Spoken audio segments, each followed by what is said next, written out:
నమస్తే, welcome to BRK. నేను చక్కర్ల ఝాన్సీ. మోడీ 3.0కి సర్వం సిద్ధం. మరికొన్ని రోజుల్లో కొత్త పార్లమెంటులో దేశ ఆర్థిక శాఖ మంత్రి నిర్మలా సీతారామన్ దేశ ఆర్థిక బడ్జెట్ని ప్రవేశపెట్టనున్నారు. పెరుగుతున్న ద్రవ్యోల్బణం, జీవన వ్యయాల కారణంగా ఆదాయపు పన్నులో మరింత మినహాయింపు కల్పించాలని మధ్యతరగతి ప్రజలు కోరుతున్నారు. ఫిబ్రవరి 1వ తేదీన ప్రవేశపెట్టే బడ్జెట్లో ఆదాయపు పన్ను మినహాయింపు పరిమితిని పెంచాలని కోరుతున్నారు. ఈ క్రమంలో సెక్షన్ 87A రీబేట్ పెంచి పన్ను పరిమితిని 15 లక్షలకు పెంచుతారనే వాదనలు వినిపిస్తున్నాయి. అయితే ఈ విషయంపై ట్యాక్స్ నిపుణులు ఏమంటున్నారు, బడ్జెట్ అంచనాలు ఎలా ఉన్నాయి అనే వివరాలు తెలుసుకుందాం పదండి.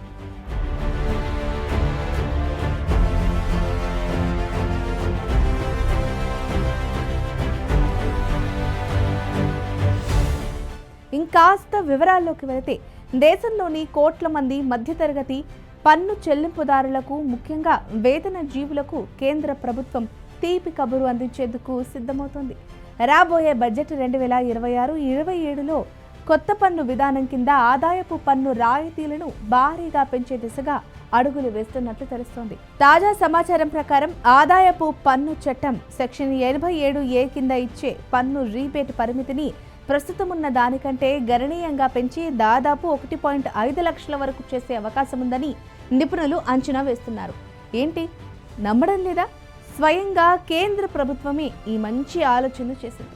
ఇక వచ్చే నెల ఫిబ్రవరి 1న ఆర్థిక మంత్రి కేంద్ర బడ్జెట్ను ప్రవేశపెట్టనున్నారు. రాబోయే బడ్జెట్ 2026-27లో కొత్త పన్ను విధానం కింద ఆదాయపు పన్ను రాయితీలను భారీగా పెంచే దిశగా అడుగులు వేస్తున్నట్లు తెలుస్తోంది.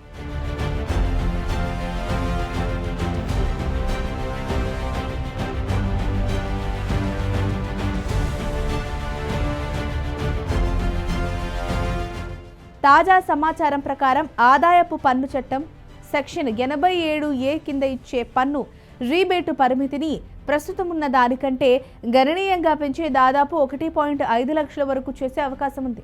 ప్రభుత్వం సెక్షన్ 87A రీబేట్ను 1.5 లక్షలకు పెంచే ప్రతిపాదనకు ఆమోదం తెలిపితే భారత పన్ను చరిత్రలో అది ఒక విప్లవాత్మక మార్పుగా నిలుస్తుంది.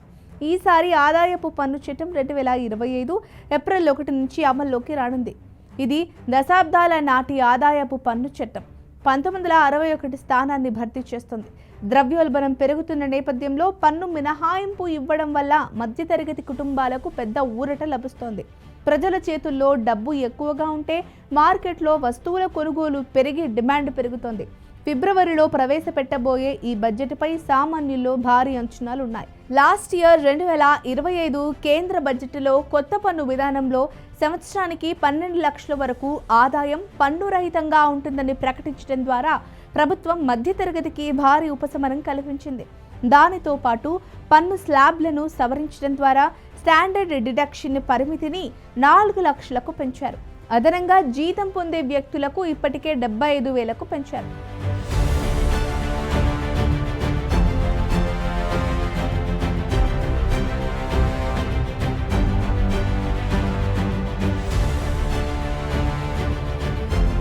అయితే ప్రస్తుతం ఈ సెక్షన్ 87A మార్పు సంగతి ఏంటి?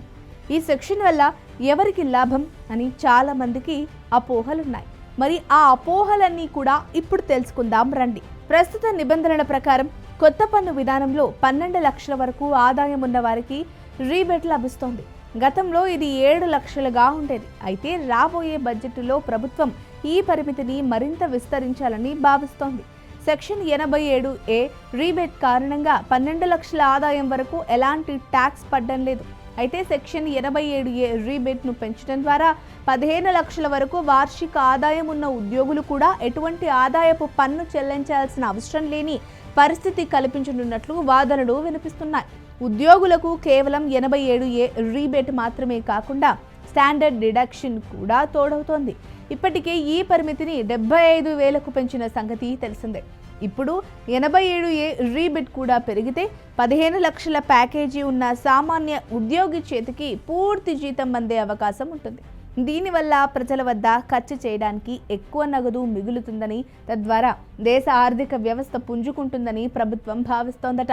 ఈ వీడియో గనుక మీకు ఉపయోగకరంగా అనిపించినట్లయితే లైక్ చేయండి, షేర్ చేయండి, సబ్స్క్రైబ్ చేసుకోండి. మరిన్ని వీడియోల కోసం మా ఛానల్ని ఫాలో అవ్వండి.